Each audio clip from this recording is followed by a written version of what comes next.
everybody wants to know, Mover, or maybe Gonky too, are you going to go fly F-16s for Ukraine? Because they got their first Vipers in July.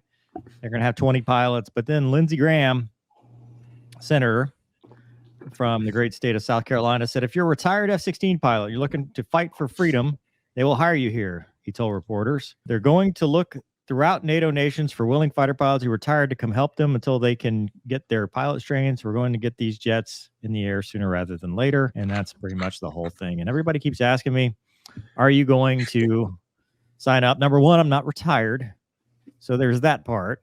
Number two, I think it's a bad idea. And I'm not going to do it. For more than just it's a bad idea. I swore an oath to my country, to fight for my country, and I have no ties to this conflict right now. There's nothing for me in Ukraine. And I think as far as a bad idea, the reason I say it's a bad idea is because you're going to a foreign country in a jet of, unknown capabilities. Yeah. It's unknown capabilities, unknown maintenance, unknown everything. You don't have the infrastructure that you have when you go fight. For example, I go deploy to Iraq again. I know that I've got my maintainers, my operations support, my aircrew flight equipment, my CSAR support, which is a huge thing in an active shooting war, command and control environment. Like, I know I have that support. I don't know what you have there. And unlike Iraq, Afghanistan, where if you get captured, they're just going to lop your head off. You get captured in Russia, you are not subject to the same rules because now you're a independent contractor mercenary, and they will find out everything you know about every weapon system, every classified program, everything that you've ever been exposed to in the United States military will now be property of the Russian government. That is a security risk on top of a personal risk. And when the United States is not formally part of this, it doesn't make sense as somebody who loves their own country to go partake. That's just me. Other people may have different opinions. I don't think it's something I would do because I have no allegiance to Ukraine. Yeah, dude, I think you nailed it. I mean, we talk about it offline. I keep praying that peace breaks out over there. I mean, anybody that's ever been to war knows that it sucks and that peace is better. I just, everything you said is 100% valid, man. But that's the other piece to this too, because I just did the video, the Su-34 versus Ukraine thing, and Gonky, you've seen this on it. Everybody's like, pick a side. It's always pick a side. No. What drives me nuts is, like, I guarantee you, if you publish this, people are going to call me a traitor. Because I've seen that, and it's like, to whom am I a traitor? Because I am loyal to my country. My country is not actively fighting. I have not done anything against my country. I have no allegiance to any other country. Yeah, it's support and defend the Constitution of the United States of America, right? Against all enemies, foreign and domestic. That's right. So it doesn't say anything about, if you want to, if you have, if you have the drive or the reason to do it, more power to you. But dude, I love the Viper. I would love to go fly the Viper. I'd love to go fly the Viper in combat again, but I would love to do it on terms of, fighting with the flag on my shoulder. Yeah. Yeah.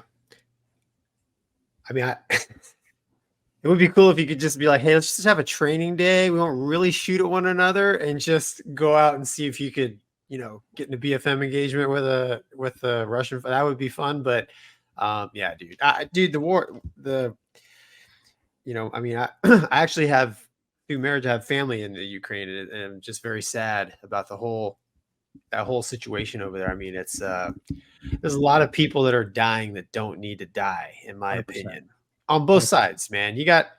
I mean, dude, if you just listen to that Su-34 getting shot at by those Patriots, like the thing that stood out to me the most is I'm listening to these Russian fighter pilots fighting for their lives. And it just reminded me of like the same calm that we were taught.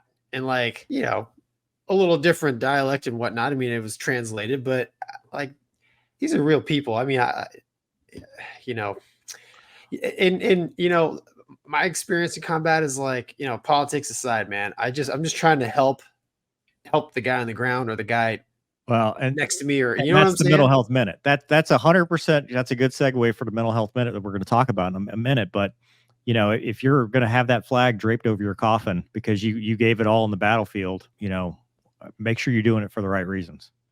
Yeah, It's 100%. not a sport. It's No, not a dude. sport. It's not reliving your glory days. You know, I mean, I'm not like you, Gonky. You know, I mean, for you, you'd be leaving your family. That's a big deal. It's a big ask for when Uncle Sam asks you. Right. You know, it's an even bigger ask when it's just for money or whatever. But I mean, I'd be leaving Luna. I'm not going to do that. Right. You know, I mean, I Right. get back. Who knows? So It can't just be the Gonky show. That would be it terrible. can't be the Gonky show. Mark, what do you think, man? We haven't gotten you to weigh in on this. I got a couple of things I'm thinking of. The first is, you know, we've all done the paperwork for your, you know, background checks, security clearances. Mhm. And, you know, it's like, hey, name 3 people that can give you your address for every place you spent more than 5 minutes. And it's like, yeah, this could be really tough. Like, yeah, the 6-month period, you know, when you're off flying fighter jets in Ukraine, that just seems like it'd be really tough to get good answers to those questions. It seems like it kind of then that is the termination of any kind of further clearances you may have. Right. You know, the other thing I'm kind of thinking of is, yeah, we're looking at it from this perspective, and I don't disagree with your points, but I'm also reminded of I think it was the Tom Sizemore character in the movie Heat, and they're talking about taking down that one last score, and he says, you know, for me the action is the juice, and you know, we the 3 of us, you know, we have things that we're here for, but there are some folks that do not have those ties and maybe have a wildly different perspective on life, for whom the action is the juice. It may not be where, you know, you and I come from, and it represents a wholly different perspective on life, but you know, there's definitely, I can see people that it would appeal to. Yeah.